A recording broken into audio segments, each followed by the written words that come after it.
गरेको उसले स्वीकारेकै छ। म गार्जियनको हैसियतले उसको बुवाको हैसियतले म पनि तपाईँहरूसँग माफी माग्दैन। त्यसले अब यस्तो कुरो गर्दैन। म अलिकति बोल्ने स्थितिमा छैन।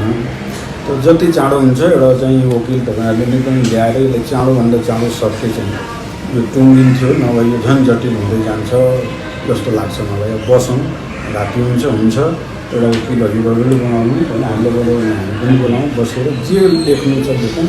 जहाँ मलाई भन्नुहुन्छ म छाप लगाउनु तयार छु। तर यो कुरोलाई चाहिँ टुङ्ग्याउँ, जति चाँडो हुन्छ त्यति टुङ्ग्याउँ। ठुनाउनै पर्ने किन भयो त भनेर म हजुरलाई अलिकति बुझाउँछु। हामी यो जति पनि अहिले बसिरहेको मान्छेहरू छौँ, यो सभ्यतामा चाहिँ जति पनि प्रहार भइरहेको हुने विगत 100औं वर्षदेखि भनौँ या विगतका वर्षहरूदेखि नै जति पनि प्रहारहरू भइराख्दाखेरि चाहिँ प्रत्यक्ष रूपमा हामी कसैसँग एक सुका नलिकन यो सभ्यतामा जुन जस्तो किसिमबाट जस्तो माध्यमबाट प्रहार हुन्छ त्यसको विरुद्धमा लडाइँ लडिरहेको हामी धेरै पटक जेल पनि गइसकेका मान्छेहरू हामी होइन। धेरै किसिमको धम्कीदेखि लिएर विभिन्न किसिमको चाहिँ प्रताडनाहरू चाहिँ भोगेर अभियान गरिरहेको हामी साधारण अभियानकर्ताहरू, हाम्रो सङ्घ संस्था पनि जस्तो केही पनि छैन हेर्नुहोस् होइन। अनि यसरी लडाइँ लडिरहेको बिचमा चाहिँ त्यो भिडियो आइपुग्दाखेरि त्यसले जति हामीलाई जुन किसिमबाट मर्माहत गर्यो नि त्यसको प्रतिकारको स्वरूपमा पहिला पनि धेरैले गरेकोमा हामीले माफी गरिसक्यौँ। थुप्रैले उहाँ अपूर्व पहिलो व्यक्ति र अन्तिम व्यक्ति होइन हेर्नुहोस्। अब अन्तिम होस् भन्ने हामी चाहन्छौँ होइन। विषय यो मात्रै हो।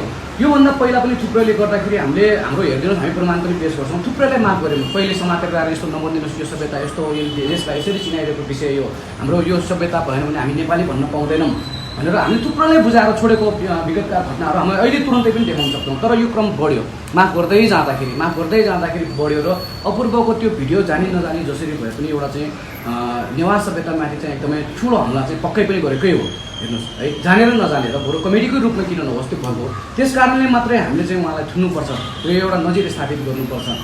अरूले अब आउने दिनहरूमा कसैले पनि यो सभ्यतामाथि चाहिँ प्रहार नगरियोस् कुनै पनि किसिमबाट भनेर एउटा नजिर स्थापित गर्नलाई मात्रै हो। र अर्को उहाँलाई चाहिँ अपूर्व सरलाई चाहिँ हामीले कुनै पनि किसिमबाट चाहिँ क्रूर तरिकाले एकदम धेरै नै सजाय दिने होइन, एकदम उहाँलाई चाहिँ ठुलो चाहिँ उहाँको पारिवारिक रूपमादेखि लिएर सामाजिक रूपमा चाहिँ उहाँलाई बहिष्कार गर्न लगाउने, उहाँलाई चाहिँ समस्यामा पार्ने हाम्रो उद्देश्य कदापि छैन। मैले सुरुदेखि नै भनिरहेको छु।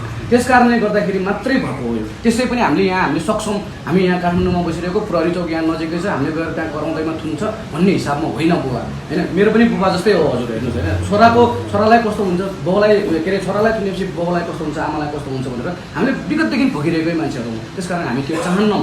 र यसै सिलसिलामा अब थुप्रैले अलिकति कुरा राख्नु लाग्दैछ अनि बढाउँदै जान्छ। मैले सुरुमा पहिला चाहिँ उद्देश्यको रूपमा बोलेको, किनभने कसैको कोही दुश्मन होइन। यहाँ चाहिँ मैले भने नि भाले अपूर्वको त्यो बेलुकाको